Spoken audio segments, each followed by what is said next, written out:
विरोध केला ते खड्ड्यात गेले। महिला आरक्षण विधेयक नामंजूर झाल्यामुळे उपमुख्यमंत्री एकनाथ शिंदे यांनी विरोधकांवर टीका केली आहे।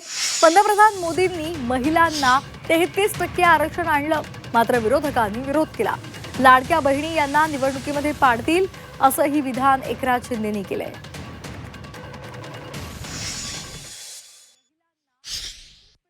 आमच्या लाडक्या बहिणींसाठी 33% आरक्षण प्रधानमंत्री मोदीजींनी आणलं होतं, परंतु तिकडे विरोध करून ते पाडून टाकलं।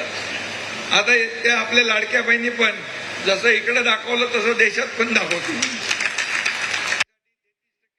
एका सकाळी उठून टीका केल्यावरती त्याला प्रत्येक वेळेस उत्तर देणं, पण मला वाटतं त्यांच्या पक्षाने देखील जे आहे हे महिलांच्या विरोधामध्ये जे आहे महिला विधेयकाच्या विरोधामध्ये मतदान केलेलं आहे, हे त्यांनी लक्षात ठेवावं आणि याची किंमत जी आहे नक्कीच येणाऱ्या काळामध्ये त्यांना मोजावी लागेल।